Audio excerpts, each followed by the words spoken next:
Good afternoon. I'd like to welcome you to our third annual Fusion.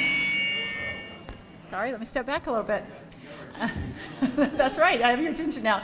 I'd like to welcome you to our third annual Fusion Day Fuse Talks. We have 8 amazing students who are going to share with you the results of their research and scholarship. They truly are some of the very best students and best projects that we have at Jury. They will each come up, much like a TED Talk, and they will introduce themselves, share with you the majors and minors that they're earning, and then proceed to give us a really great talk about the work that they've spent, in many cases, several years doing. So let's welcome our first Fuse Talk presenter to the stage.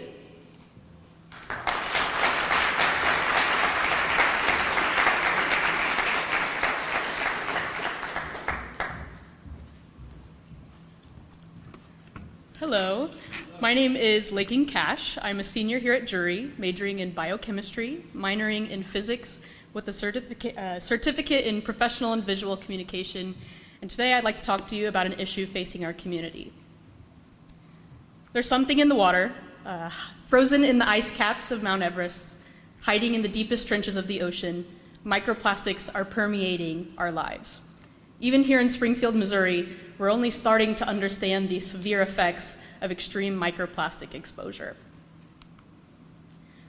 Originally opened to the market in 1907 as Bakelite, a plastic polymer meant to overcome the use of ceramic in kitchenware, plastic polymers have become an extreme overuse in our community.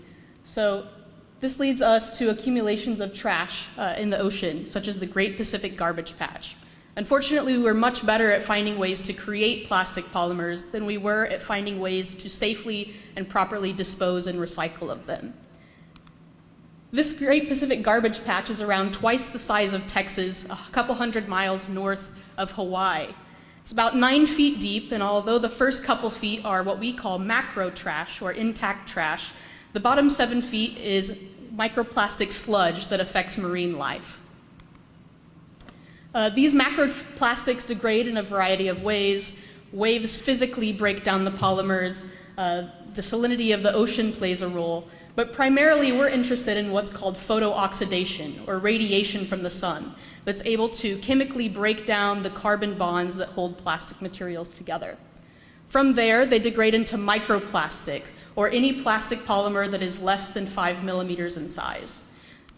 That's about the size of an eraser tip on the end of a pencil. From here, they enter the food web through ingestion by fish and are then able to enter human tissues through ingestion. Now, although we don't have an ocean anywhere near Springfield, Missouri, we do still have water. It just comes in the form of rain. We also have trash accumulation. These photos are from our community here, and you can see mass amounts of plastic exposed to the environment. As the sun breaks these down, the next rain event is then able to pick up these microplastic particles and flush them into storm drains. Another common form of plastic in our community comes from tire wear. As tires roll along the road, they're able to break down into smaller and smaller components, which are then flushed away in the next rain event. Through my work with the City of Springfield, we were primarily interested in whether or not microplastics were present in our community and how many of them there were. To investigate this, we looked at a variety of sampling sites. We looked at the plastic recycler in town, a variety of parking lots, and what I'll be talking about today is a turf field. For those of you that don't know, turf fields are made almost primarily of plastic. Synthetic grass is supported by ground-up tires, which is another form of plastic, and they're also served by under-drain systems, which means that all water that comes to the top of the turf field will then collect and flow out of one outfall. We would collect rain samples, and then we would sieve them through metal sieve stacks to remove macro and nanoplastics, isolating only the microplastics in the sample, where we would then dye them with fluorescent dyes that adhered only to plastic polymers. We ended up with photos that looked something like this, with the red dots illustrating the plastic found within the sample. We would then take those images and run them through AI programs that would quantify the number of plastics in each sample, giving us a rough estimate of the number of plastic particles leaving sites in each rain event. I'd like to look primarily at the turf field that we studied. Across 7 rain events, you can see the number of microplastic particles in each sample. I'd like to draw your attention specifically to rain events 4 and 5. As the study was conducted over the summer, there was about 6 weeks of drought, which means 6 weeks of the sun beating down on the turf field, breaking those carbon bonds and creating more microplastic particles to leave in the next rain event. Now, although we're often used to ingesting microplastics through the food web, microplastic particles are often small enough that they can be aerosolized. Once they're breathed in, they then enter the circulation of the body and they're able to perfuse into deeper body tissues. We were interested in whether or not exposure to the environment causes these microplastic particles to become more dangerous through formation of what we call an eco-corona. This is an amalgamation of bacteria that builds up on the outside of these plastic particles, allowing them to pick up dangerous materials such as heavy metals from the environment or pesticides, things that would cause more danger to the human body. From here, the bacteria acts as an organic mask to an inorganic polymer, allowing it to enter the body and cause inflammation within cells. To assess this, we treated cells with a variety of microplastic polymers. For our controls, we treated cells with LPS, a common sugar expressed on the outside of bacteria. It's all of the bark and none of the bite. It poses no actual threat to the cell itself. We also treated cells with sterile microplastic particles, and in both samples we saw a small uptick in inflammation. We then started to create synthetic eco-coronas on our microplastics. First, we treated sterile microplastics with LPS. Again, no actual threat posed to the cell, and saw an extreme uptick in inflammation. We then coated microplastics with heat-killed or dead bacteria to start to create organic polymers on the outside of our microplastic particles. This was rivaled only by the addition of only live bacteria, as both of these caused extreme inflammation in cells. For our last sample, we treated microplastics with live eco-coronas, similar to what would be experienced in the environment, and saw the utmost inflammation through all of our samples. So what we were able to find in this study is that yes, microplastics are present within our community and are leaving sites at each rain event. And the addition of environmental eco-coronas on these microplastic particles causes them to become more dangerous to mammalian cells by blurring the lines between what inorganic and organic molecules are. There's something in the water, but it's not too late to fix it. Thank you.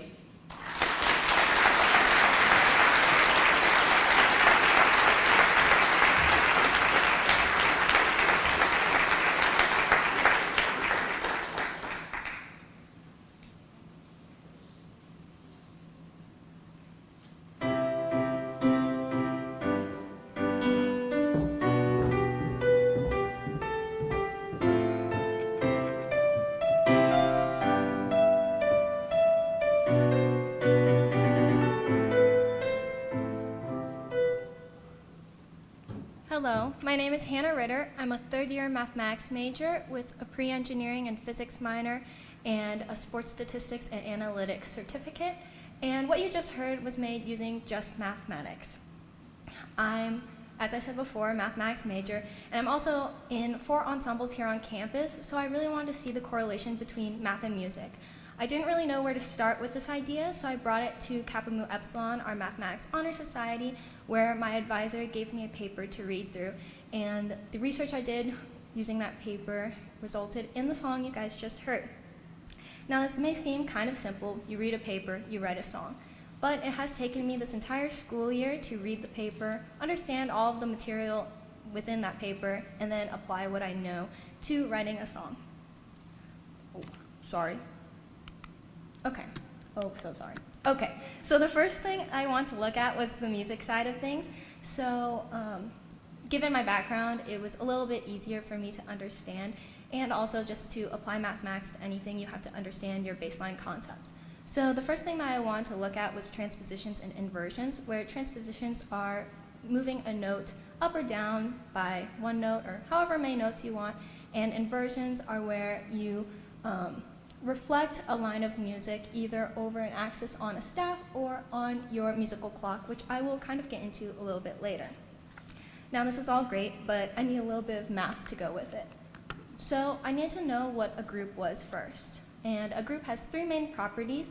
There's an identity element, there are inverse elements for each element within the group, and the operation has to be associative. To understand this a little bit better, I looked at a triangle and the symmetries of a triangle. On the left side, you see that we have a triangle rotated. So the first one is you pick up the triangle, you put it back down, or you can rotate it 3 times. So it's the same from the beginning and after your operation. The bottom two on the left side are just 1 rotation or 2 rotations, which those two happen to be inverses of each other.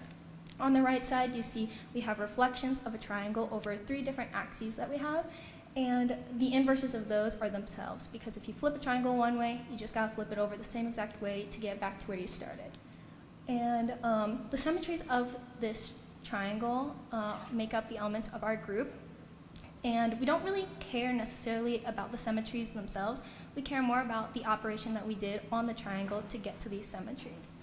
Now, you're probably thinking, oh, these symmetries, how does that have anything to do with music?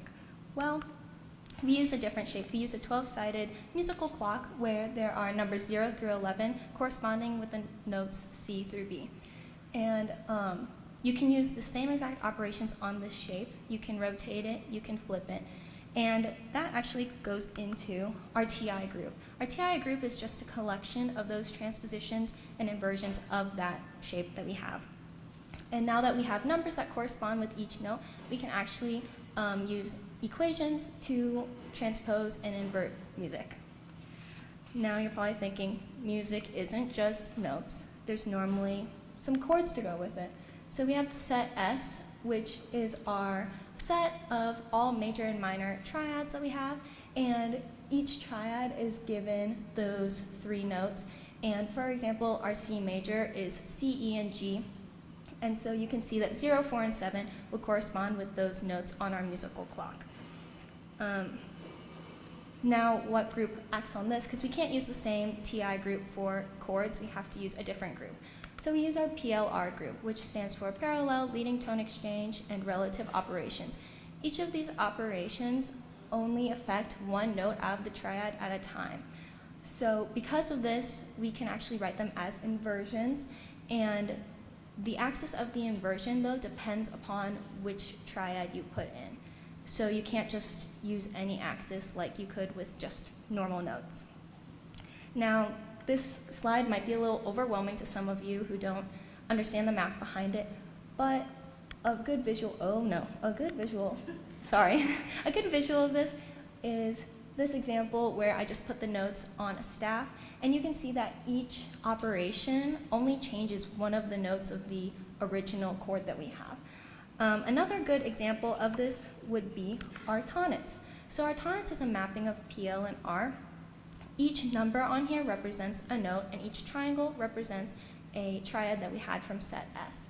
The way you move along this shape is by flipping your triangle over in different directions, and depending on which direction you flip it over, corresponds with either PL or R. So, what does this look like for my song? These are 3 different visuals that you can kind of associate with the song that you guys heard at the beginning. The top is our commutative diagram, where each letter represents a chord, and each arrow represents an action on that chord. The sound across the rows sounds the same, and the sound on the column sounds the same because the TI group and the PLR group are dual.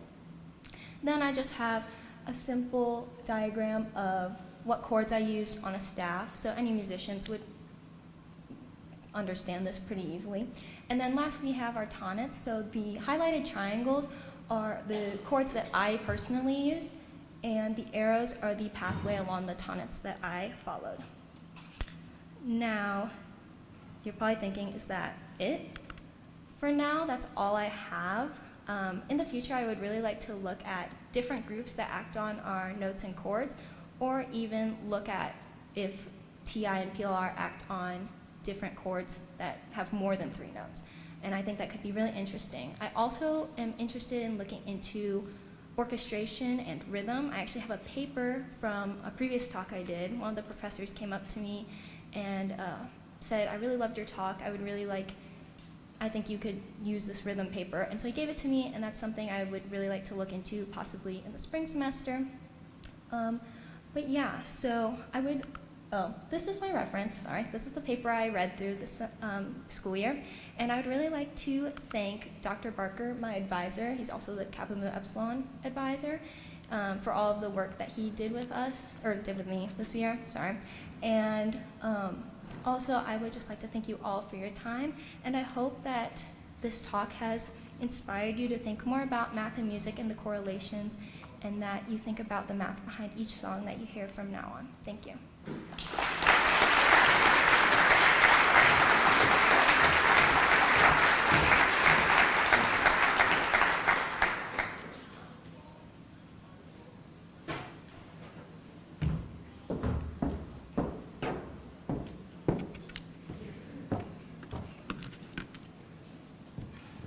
Hello. I'm gonna wait for the room to move. My name is Elizabeth Daggett. I'm a fifth-year architecture major with a computer science minor, and I did a certificate in international immersion where I went abroad to Paris. Today, I will be talking about my master's thesis, which is titled Experiencing Home, and it's catering to human health and well-being through residential design. I'd like to start with a quote that hopefully immerses everybody in this audience into my project, and that is, for humans, the experience of sensory elements through architectural spaces is monumental to bringing architecture to life. This project started with a background research precedent series to solve a very relevant architectural and societal problem, that architectural design is currently and historically is catered to the comfort and perception of the neurotypical majority, which neglects a lot of the varying needs of neurodivergent individuals and therefore alienates their well-beings within spaces. In an attempt to address this, designers have unintentionally brought down and narrowed a particular type of space that again further excludes and perpetuates this divided topology. Each of these precedents have been idolized and unintentionally alienate neurodivergent individuals, specifically those with autism, from the rest of society. Because of this, I dug deeper into the design indexes and frameworks that often help us, which are Maslow's as well as the Aspects Design Index. They each have they've created topologies that I would like to help reform and reharmonize with the human psyche and the built environment. So rather than looking at just one type of neurodivergency, taking neurotypicals or neurodivergence, I wanted to broaden my work and look at all neurodiversities. This led to a series of interviews that I conducted in the fall of 2023 with 8 individuals who are located all around the US. Each had different neurotypes and backgrounds, some with ADD, some with OCD, some with autism like myself, and then some neurotypicals. After my interviews, I had concluded and was able to take away that no matter the neurostatus of the individual that I was interviewing, that they all had similar overlapping needs and wants in the residential architecture that they were living within. Especially when it came to senses such as sight, sound, and even the textures on the walls, everyone wanted the same thing at the end of the day. So now that I've had this defined research, I wanted to pick a location. And on this far image, you can see that I was looking at about 10 different states originally, and I narrowed it down to Arizona, specifically Mesa, Arizona. And the reason that I chose this city is it had this goal to protect and serve everyone in an accessible and welcoming way, because this is the first autism-certified city in the US. This housing design that I've created can be benefited from the entire community, as well as globally eventually. I then further narrowed myself down to 2 different sites. The first one, which you can see up here, is an urban site in the downtown Mesa location area. It is surrounded by a lot of small businesses, multifamily residents, and more. My second site is a suburban site location within a major neighborhood area of the Mesa surrounding community, as well as a lot of single-family homes. So my following prototypical housing design will be the first big push towards catering, towards creating spaces that can empower the occupant within the space and give them a full sense of control over their living environment, which will give them a positive experience no matter what their neurostatus is. So this first site that I chose, it's 4 small duplex buildings, and I've really focused on the views that you can see within the spaces to give back a control and sense of security to the person who's living inside. No matter which side of the duplex that they're in, they can view from all cardinal directions, and I think that's important to be able to know your entire surroundings from where you live.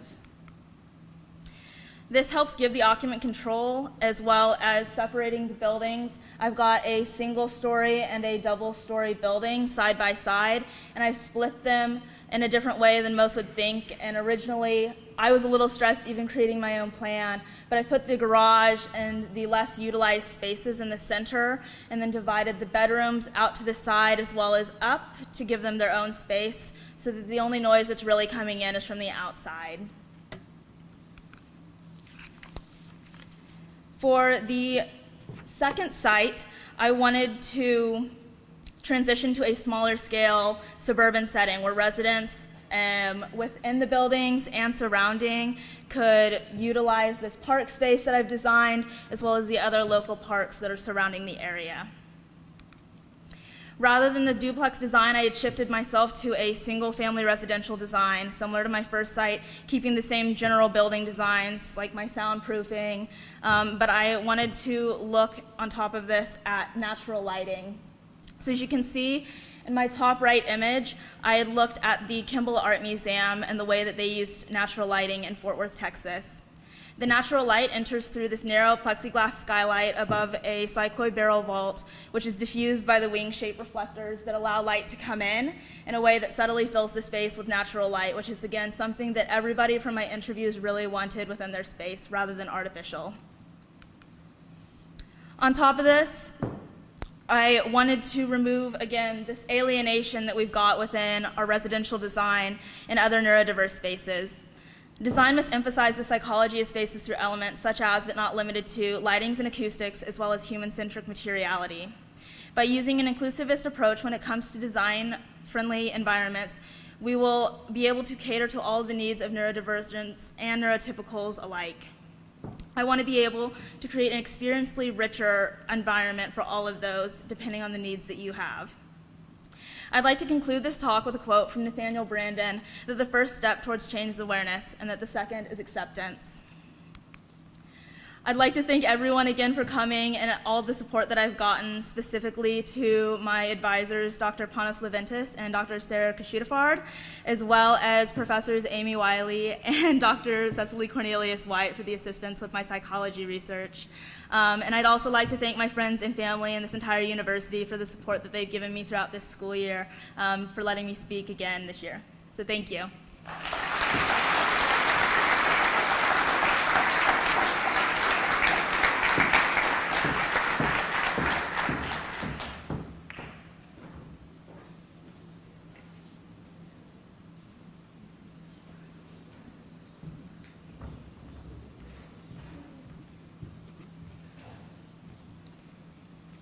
Hello, my name is Lydia Dunaway. I'm a senior majoring in biochemistry and minoring in music. I'm completing the Learning to Lead, Leading to Learn certificate. I will be attending the University of Missouri School of Medicine in the fall.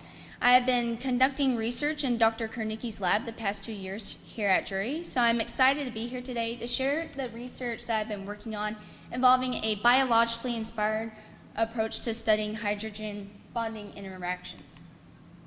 In the Kernicki lab, we study hydrogen bond strength. Fundamentally, hydrogen bonds are simply an interaction between a hydrogen atom and something with electrons. What I have here is something that we are all familiar with, water or H2O. Water is the simplest model for hydrogen bonds. The lone pairs of electrons on the oxygen atom, along with the hydrogen atoms, are important for forming hydrogen bonds with other water molecules, which is evident in this two-dimensional arrangement of water molecules. A hydrogen atom on the first water molecule forms a hydrogen bond with the oxygen atom of the second water molecule, and so forth. What we have here is a three-dimensional arrangement of water molecules at the atomic scale. An example of a 3D arrangement is ice. As this arrangement rotates, you can catch glimpses of hexagons. These hexagons at the microscopic scale are important because they dictate what we see at the macroscopic scale. Let me show you what I mean. Here are the hexagons from the atomic scale, shown for the macro scale is an intricate snowflake. The hexagons from the atomic scale are also visible in the macroscopic scale, and the hexagonal structure of the snowflake's branches. This illustrates how weak hydrogen bonds define macromolecular structure. Many are familiar with DNA, the biomolecule encoding inheritable genetic information. DNA has a double helical structure. The reason for the shape and ultimately all of its functions is the robust hydrogen bonding framework between the nitrogenous bases. 2 hydrogen bonds form between adenine and thymine, and 3 hydrogen bonds form between guanine and cytosine. Let's switch gears to an industrial application where hydrogen bonds are important. To the left is corn that has been fertilized, and to the right is corn that has not been fertilized. With the ever-growing population, fertilizer is utilized to increase crop yields. However, the Haber-Bosch production of fertilizer or ammonia uses approximately 1 to 2% global energy, and this is due to the high pressure and high temperature the reaction is performed at. This is a large amount of energy, which begs the question, is there a better way to produce ammonia? The process of ammonia or NH3 production involves reacting nitrogen gas with hydrogen gas. We need ammonia because it is an important precursor to nucleic acids, including DNA, vitamins such as over-the-counter supplements, and amino acids, which are present in any protein source you eat. Now, as I previously mentioned, industrial processes perform this reaction at extremely high temperature and high pressure. It takes a lot of energy to break the very strong bonds of nitrogen gas. On the other hand, biological processes are able to perform this reaction at room temperature and under atmospheric pressure. Hydrogen bonds are essential for ammonia production. This green and blue ribbon diagram represents the structure of the enzyme nitrogenase. This is the enzyme that catalyzes the production of ammonia in biology. To the right is the active site for the enzyme. The active site is where the chemical reaction takes place. Hydrogen bonds are shown interacting with N2, holding the substrate in place. In the Carnegie lab, we are concerned with answering the question, can these interactions be modeled? Taking a closer look at the enzyme's active site, there are multiple hydrogen bonds that may be involved in substrate activation, multiple iron centers represented by Fe that may be involved in electron transfer, and there is a central inert atom that might hold the system together. In the Carnegie lab, we wanted to design a system that models these components. Here's the biologically inspired molecule that I synthesized and studied here at Drury. It has multiple hydrogen bonds, multiple iron centers, and a central inert atom where we used zinc. So I synthesized this molecule, and we utilized several techniques to study the hydrogen bonds and the impact of electrons on the molecule. We use all these techniques because they provide us with a complete description of the entire molecule. I will walk you through these techniques one by one. Just as our bodies are placed in a large magnet for MRIs, my molecule could be placed in a magnet via nuclear magnetic resonance spectroscopy. Depicted is a proton NMR spectrum that indicates the presence of a key identifying feature in the molecule, the resonance of the NH bond.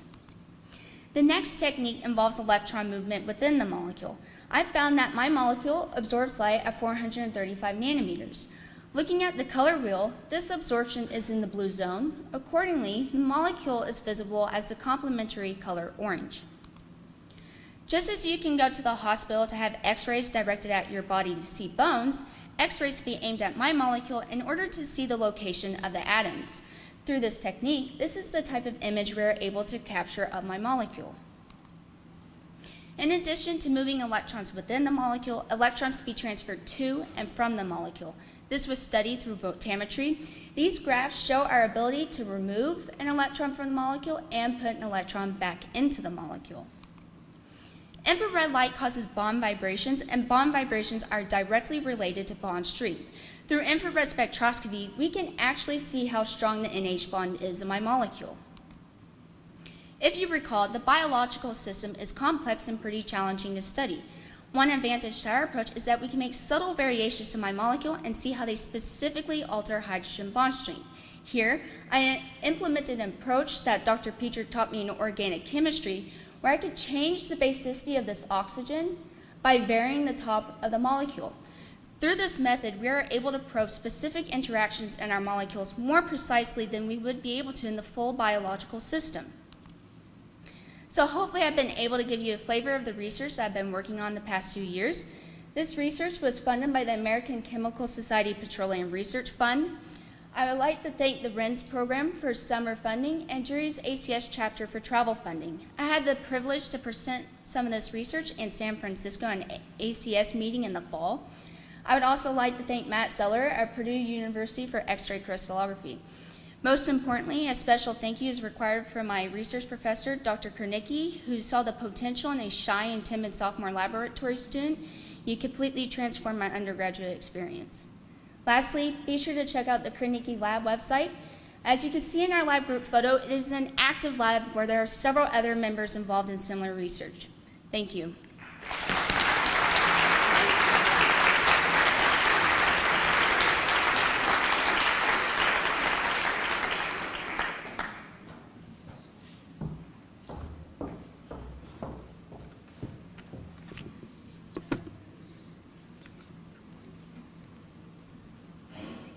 Okay. Hello, everyone. My name is Serenity Sosa. I am a third-year criminology student, majoring obviously in criminology, a minor in honors, interdisciplinary inquiry and leadership, and 3 certifications in activist toolkit, DEI, diversity, equity, and inclusion, and wrongful convictions. Oh, well. My title, Unveiling the Myth, Exploring Black Student Experiences in Higher Education, is the subject of this talk today. I'll be going over background, process, and linkages to daily life. So what? My art exhibition titled 150 Years Forward, 6 Years Back, looking at African American admission into Drury University and the campus racial climate, was inspired by the Frederick Douglass speech, What to the Slave is the 4th of July, and my membership in Black United Independent Collegian and interest in Black history. I would like to acknowledge William Garvin, Jacqueline Taggart, and the Meadow Center for their contributions to this project. Let's dig in. So what does diversity, equity, and inclusion mean? Diversity refers to all aspects of human difference, including race, sexual orientation, socioeconomic status, and more. While inclusion refers to a campus community where all members have a sense of belonging and are able to achieve their potential. Equity is different than equality, in that equality implies treating everyone as if their experiences are exactly the same. Being equitable means acknowledging and addressing structural inequalities, historic and current, that advantage some and disadvantage others. Across the nation, we are seeing a slew of Senate and House bills dismantling and defunding DEI programs and eliminating DEI offices and positions in public colleges. This can be seen in Texas Senate Bill 17, Missouri Senate Bill 410, Utah House Bill 261, Alabama Senate Bill 129, and others, while persistence rates for U.S. college students will show racial disparities still. Birmingham Mayor Randall Woodfin comments on this when he says, "Although I'm the biggest Bama fan, I have no problem organizing Black parents and athletes to attend other institutions outside of the state where diversity and inclusion are prioritized. If supporting inclusion becomes illegal in the state, we might as well stand in front of the school door like Governor George Wallace, who was a staunch segregationist." You may know Governor George Wallace from his famous quote, "Segregation today, segregation tomorrow, and segregation forever." His intense anti-integration sentiments culminated in his blockade of the entrance of the University of Alabama to 2 Black students, Vivian Malone and James Hood, who had been ordered admitted by a federal judge. Missouri Senate Bill 410, House Bill 75, Senate Bill 680, and House Bill 1196 all target diversity, equity, and inclusion efforts in higher education. We can look to Drury's past to illuminate our future. I don't think any campus can be completely peaceful. If it is, it's probably dead and doesn't deserve to exist. There must be change and controversy up to a point. Alfred O'Cannon's sentiment mirrored the importance of fostering an atmosphere of deliberative discussion in higher education. As Black students began entering colleges at higher rates, there was an anxious cloud among the student body at Drury as to whether this trend would affect campus. This can be seen in the opinion piece in the Drury Mirror that stated that it is against the best interest of the college to admit Negro students. In the spring of 1954, on March 19th, a series on race relations asked Drury students if they would be in favor of integrating the school and whether they would have enrolled at Drury if Negro students were in attendance. Jim Steinberg writes, "I feel that if the Negro doesn't have equal opportunities elsewhere, he should be allowed at Drury. I would have come to Drury whether there were Negro students here or not." And Ken Munch writes, "Right now, I would not favor admitting Negro students, but in the future when social standards change and the time is favorable, I would favor it. However, I would have come to Drury whether they were Negroes or not." Before I discuss the first Black undergraduate student at Drury, I want to hold space for Florence Thompson, the first ever Black graduate at Drury, who attended this college in the summer of 1957. James L.H. Williams attended Drury University as the first Black undergraduate student from 1964 to 1967. Though he stayed all 4 years, his experience was not without trials and tribulations, as seen from this clip from the 1965 Mirror. A fellow student and friend, Henry Adler, writes to President Brandenburg about the incident, sharing, "A few days ago, a friend of mine was asked by a Sigma Nu pledge to sign a piece of paper. The friend was Jim Williams. Presentation of the signed paper was required before the Sigma Nu pledge class could be initiated. The paper read, 'It would be a little over a week since the incident that President Brandenburg would receive a letter from a member of President Johnson's National Citizens Committee for Community Relations discussing the fraternity incident within a week of the news break. The interest convergence thesis states that social change happens only when it benefits the majority too, and I saw this in the initial responses to the incident and the subsequent administrative action taken after the receipt of this correspondence.' Writing that, it has occurred to me that you may wish to consider that the failure of the college to take a firm stand in the situation may place the college in a weak position in attempting to secure federal funds under President Johnson's program to aid education. We are seeing a hearkening to past silencing of social justice issues and an increasing racial strife. Jim Williams serves as a case study of our worst moments against the backdrop of racial violence. These images taken from the Drury Yearbook and Mirror depict the Kappa Alpha Order. Historically, the Kappa Alpha Order served as a collegiate model of the Ku Klux Klan, as taken from the Kappa Alpha Journal of 1915, the inspiration for the film Birth of a Nation. An excerpt from the journal reads, "The Ku Klux Klan came and grew and served its purpose and is gone. The Kappa Alpha Order came and grew until it embraced all the Southland, and still it grows more and more powerful, and still it serves and cherishes those same ideals with which the Klan came forward to preserve." In tackling if there's a racial issue at Drury, I asked Drury students their opinion after reading a quote from Lewis Scott, a Grambling exchange student who shared, "I see 3 distinct kinds of kids here at Drury. 1, the kind that still can't believe the South lost the war. 2, the kind that just don't care about what's going on and accept the status quo. And 3, the ones that want to change things but are becoming more and more disillusioned all the time." Here's what students and faculty had to say.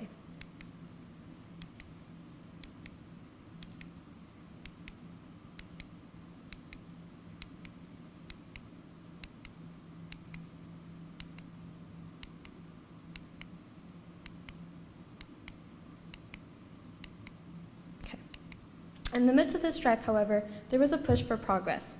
Ray Jackson, a transfer from Cornell University, is believed to be the first ever Black student body president in the state. That is also Drury's legacy. Pride, established in 1968, comprised of all white students seeking to educate about the Black race to peers. That is also Drury's legacy. Buick, Black United Independent Collegiate, established in 1971 on the principles of elevating cultural consciousness and empowering Black students to strive for more, is also Drury's legacy.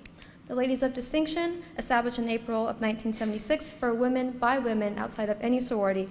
And lastly, in 1990, the establishment of AMC, the Association of Minority Collegians. All of these organizations are within Drury's legacy. So as you take a look around and take a page from our book, you'll find the percentage of Black students in 1973 remains the same as today at 3%. And as you take a look at these Black faces of Drury history, ask yourself not what Drury can do for your legacy, but what you can contribute to Drury's legacy as an institution of higher education. Thank you.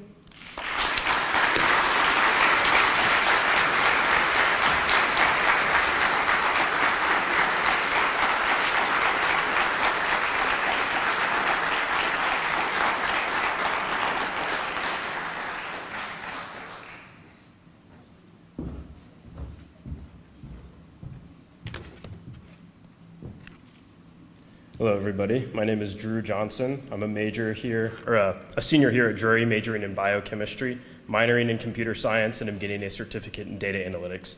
Today, I'm going to talk to you a little bit about antidepressants, why they may not be as effective as we once thought they were. Thus, I present the serotonin myth. Let's talk about depression first. So as characterized by the Mayo Clinic, depression is a mood disorder. 2 of the most commonly occurring symptoms are persistent feelings of sadness and a loss of interest in previously enjoyed activities. If we look at some data from the CDC, we can see about 1 death occurring every 11 minutes due to suicide as a result of depression. So what are antidepressants? We'll be talking about SSRIs today, which are the most commonly prescribed form of antidepressant. It stands for selective serotonin reuptake inhibitor. If you've heard of Prozac or Zoloft, those are two pretty common examples. So in a typical neuron communication, we have neuron A and neuron B. Neuron A will release some neurotransmitter, in this case serotonin, and that can be accepted by neuron B. Now, as that goes down the line, it'll end up making us feel happy in the case of serotonin. But neuron A can actually take back some of the neurotransmitter that it released, and that's a process known as reuptake. The theory here is that if we block neuron A from stealing back that neurotransmitter, we can then increase the amount of serotonin that depressed individuals have and therefore make them happier. And that's exactly what SSRIs do. They block neuron A from taking back that neurotransmitter, and in theory that will make you happier. The problem is the overwhelming amount of evidence that points to the contrary. A meta-analysis done on all submitted clinical trials to the FDA found that about 82% of the response to SSRIs can be attributed to the placebo effect. In addition to that, 57% of those trials were either failed or negative, and 65% of users experienced almost no remission in symptoms. Then we have the problem of statistical significance versus clinical significance. So most depression scores are measured on the HAM-D scale. It's about a 52-point scoring system. The higher your score, the more depressed you are. A 3-point change in HAM-D score, so a 3-point remission in symptoms, is statistically significant. Clinically, it's meaningless, though. It shows almost no remission in symptoms. The next part is where they compared SSREs to SSRIs. Now, an SSRE is the opposite of an SSRI. So theoretically, if you took one, you would be more depressed based on the serotonin theory. That's not what they found, though. They found that it gave the exact same response as an SSRI, actually slightly decreasing depressive symptoms. So what's the bigger picture here? We have rising antidepressant use rates year after year, about 45% of patients experiencing dependency on their medication, with 74% experiencing withdrawal symptoms when they stop their dosing regimen. I see a lot of similarities between this and the opioid epidemic. Both have chronic use, both have dependency and withdrawal issues, and both are very easily obtained prescriptions. You can get an antidepressant prescription for almost anything nowadays. And that's not to mention any of the side effects. So we know that insomnia and disrupted sleep can actually cause depression. Most depressed people already have some form of disrupted sleep pattern. Well, insomnia is also one of the #1 side effects of SSRIs. They can disrupt sleep architecture, with about 40% of patients experiencing prolonged tiredness while taking their medications. Of course, there's a very long list of additional very common side effects among taking SSRIs. To summarize those couple slides, we have this medication that is meant to treat and cure your depression, and it apparently is very ineffective, but not only is it ineffective, it actually causes side effects that end up causing depression. Only 5% of patients state that their symptoms are not bothersome at all, with 40% stating them as somewhat bothersome and over 20% stating them as very bothersome. So what's the solution here? We have very new and promising drugs emerging showing very promising results. DMT, psilocybin, ketamine, and MDMA are 4 very good examples of this. Not only are they showing very significant improvements, but they're actually showing clinically significant remission, not just statistically significant. In addition to this, their effects last up to a year post-treatment. So a patient will take a dosing regimen, and almost a year later, they're still experiencing the beneficial effects from them. The confounding part of this is when we look at the mechanism of how specifically DMT and psilocybin work. If you look at these structures here, DMT and psilocybin are very similar to serotonin. Now, we just talked about how the serotonin theory is most likely false. They seem to not, SSRIs at least, seem to not work very well. So why are these two structures giving such a powerful effect when they're working to achieve the same goal? They're mimicking serotonin and binding to the same receptors. These are effective, but SSRIs are not. So that brings us to the lobsters. So lobsters mirror human social hierarchy, and serotonin works the same way in lobsters that it does in humans. So typically, males will fight each other for access to females. Okay? Now, a defeated male will go and hide in a cave and wallow in sadness, not getting access to females, while the victorious male will continue to fight more lobsters and get access to more females. Now, in this experiment, they took that defeated lobster and injected it with serotonin along with Prozac. And what they found is that it completely bypassed the defeat mechanism of that lobster. So rather than hiding in the cave, he went out and continued to fight other lobsters until eventually he was victorious. Notably, Prozac by itself, they found, did almost nothing. It was the serotonin injection specifically that actually gave that result. So why is that relevant at all? What if SSRIs are treating serotonin as a problem and these other drugs are treating it as solution? So I theorized that maybe SSRIs are not giving a large enough effect as they are treating it as a chemical imbalance that needs fixing, when in reality that's probably not the case. Whereas DMT and psilocybin are using this modulation of serotonin to their advantage. They're actually augmenting it to the point where it's flooding a depressed individual's brain with serotonin. So what if the use of these is actually kicking these people out of their depressed state, motivating them to go make lifestyle changes that could maybe result in their happiness, just like injecting serotonin into a lobster motivates it to continue fighting until it's victorious. In order to study this, I propose an experiment to measure the binding affinities of DMT and psilocybin versus serotonin. So using this model, we can actually test how well a molecule is binding to a receptor in addition to how many molecules are binding to receptors. Using a little sensor chip with receptors bound to them, when a molecule will bind to it, it will change the electron wavelength in the sensor chip. Now, if we shoot a light source off the bottom of that chip, the angle of refraction will change based on how many molecules are bound. So the more that are bound, the more the angle will change, and we can actually measure that quantitatively. So my hypothesis is that DMT and psilocybin exhibit a much greater binding affinity for the serotonin receptors than serotonin does. My goal with this presentation was to hopefully enlighten some of you, if you are taking medications such as these, to do more research on them, and even just doing research on medications in general. You should always look into exactly what it is you're taking rather than just taking something blindly. After all, you are the ones that are taking the medications, not your physicians. Thank you.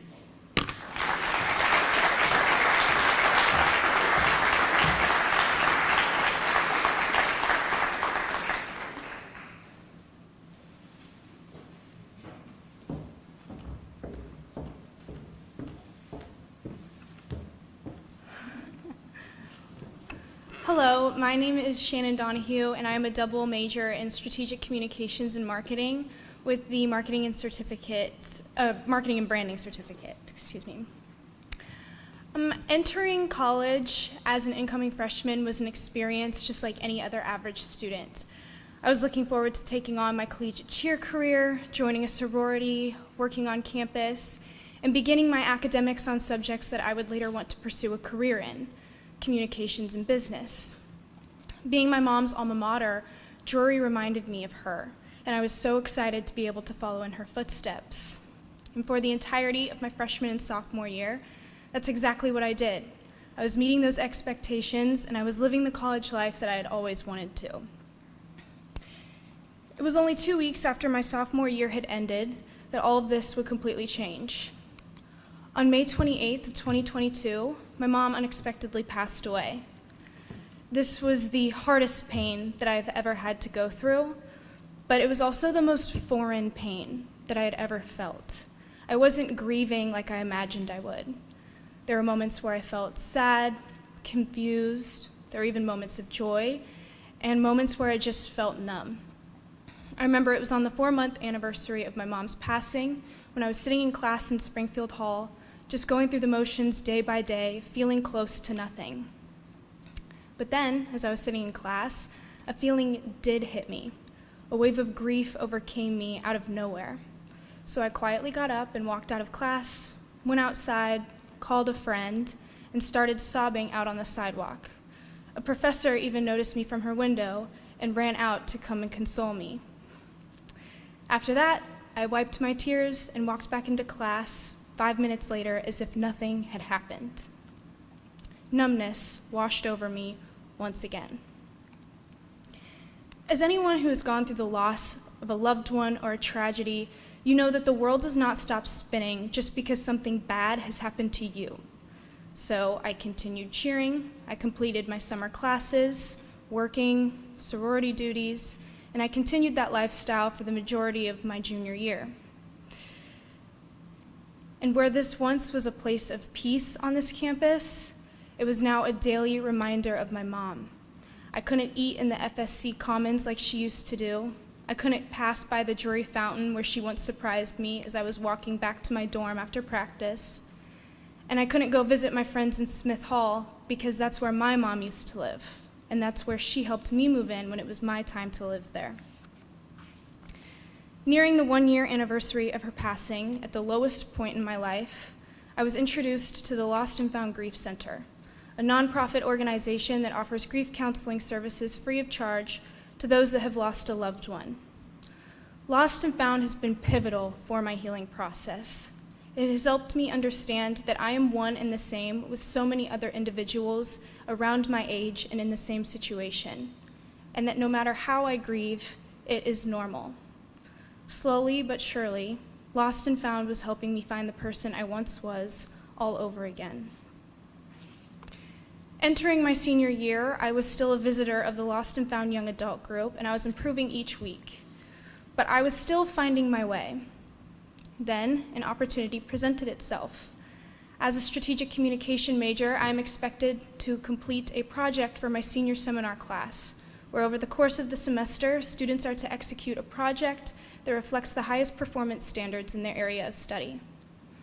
I decided that I would plan a fundraising event for the Lost and Found Grief Center. It would be a tribute to my mom, where I could share stories of what an amazing human she was, and it was also an opportunity to share about my grief journey.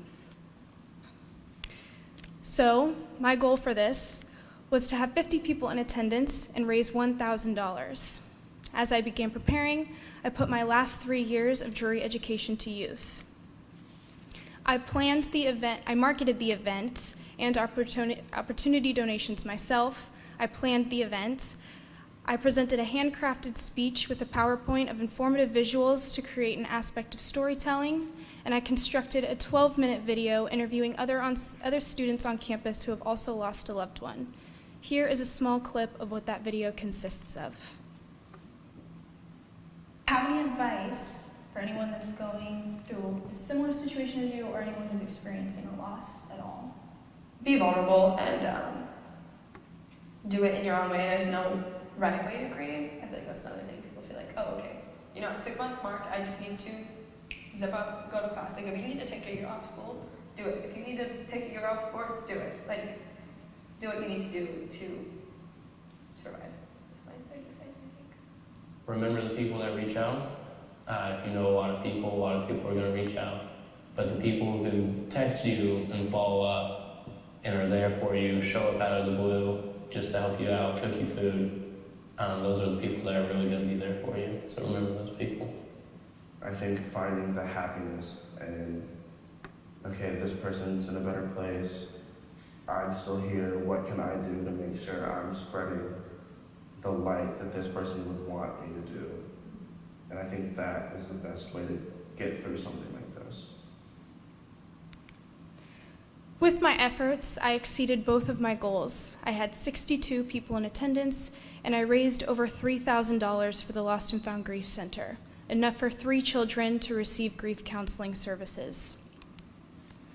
Completing this project in honor of my mom and spreading awareness for an organization that has been vital to my healing process was the most uplifting thing I could have done for myself.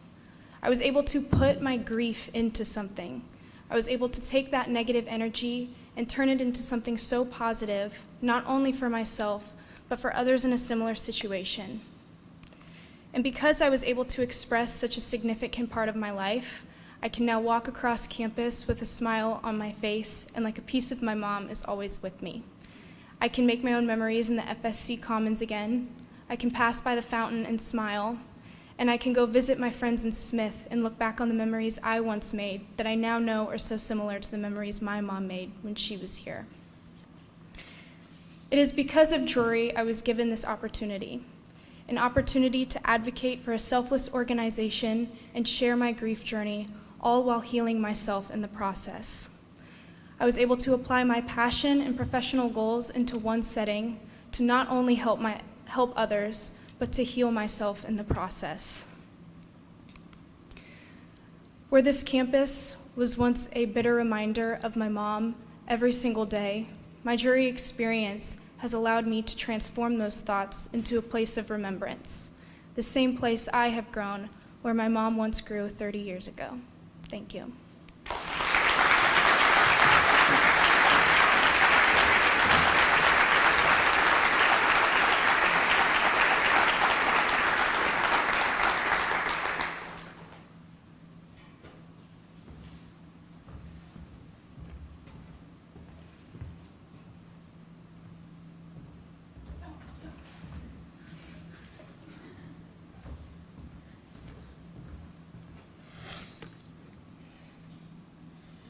Good afternoon, everyone.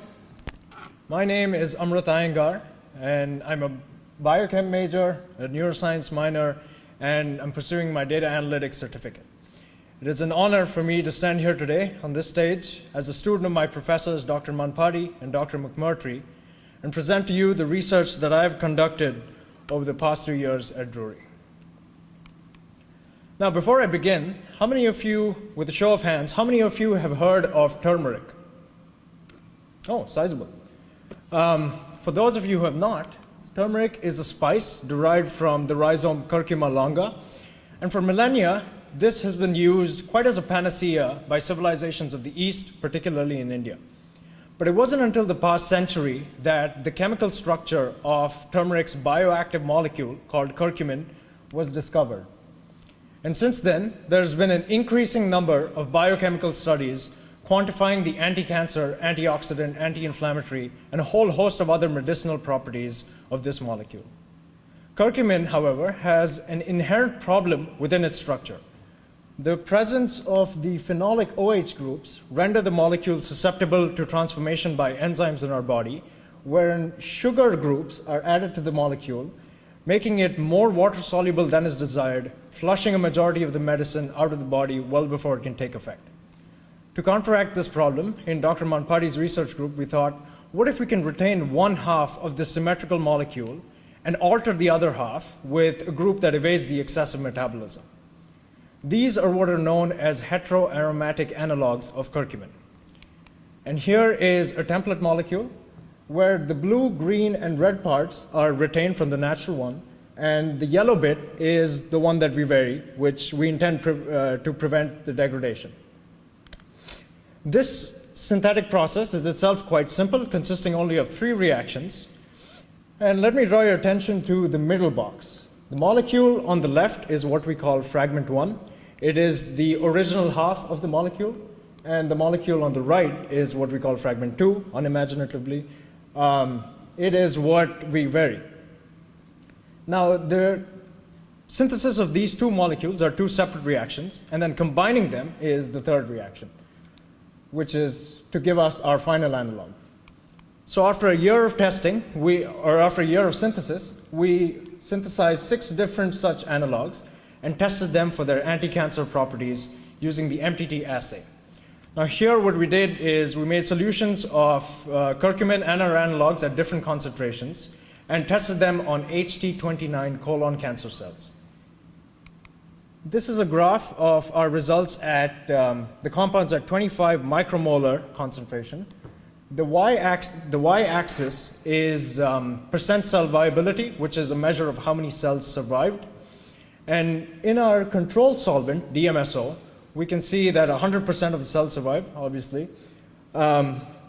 With curcumin, the natural molecule, less than 20% of this cancer cells survived.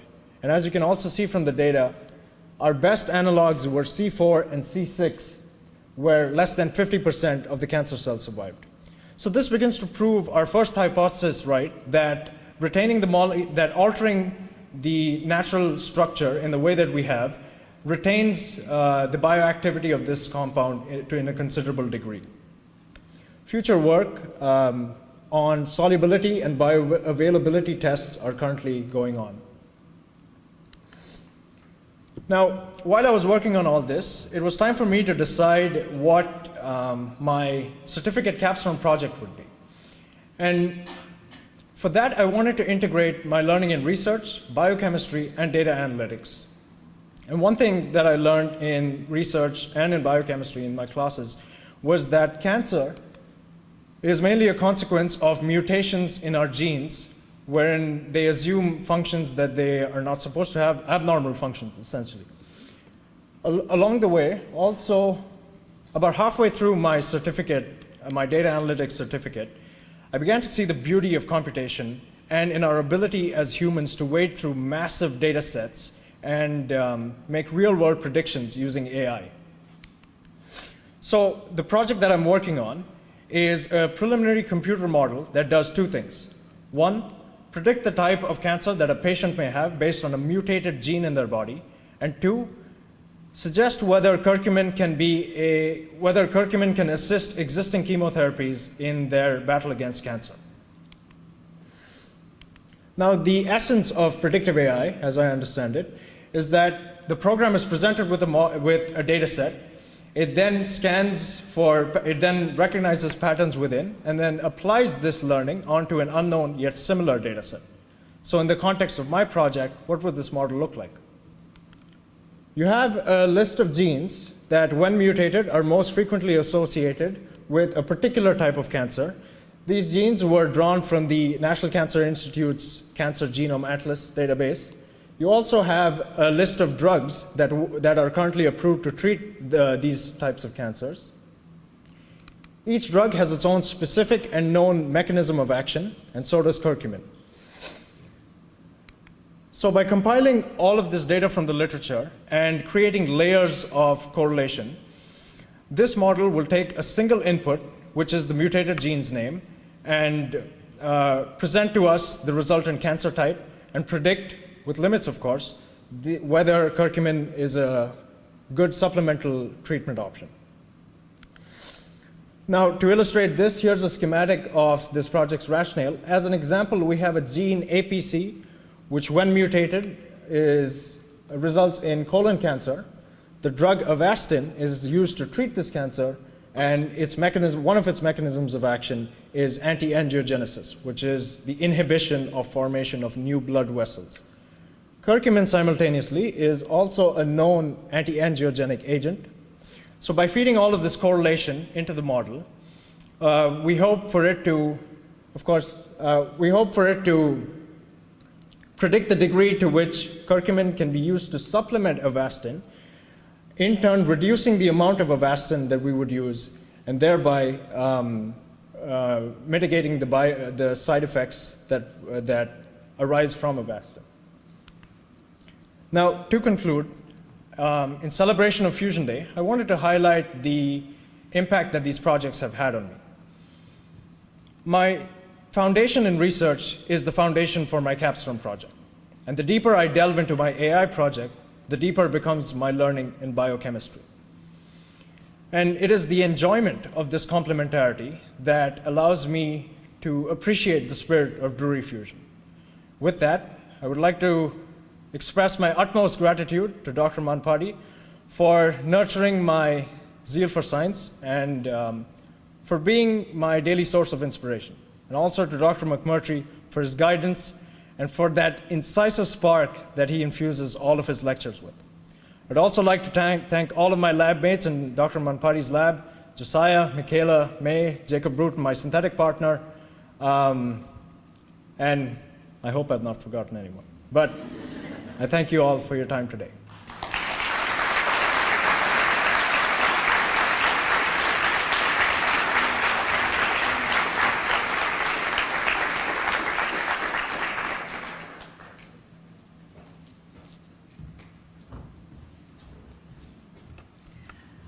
Let's give all of these great students one last round of applause.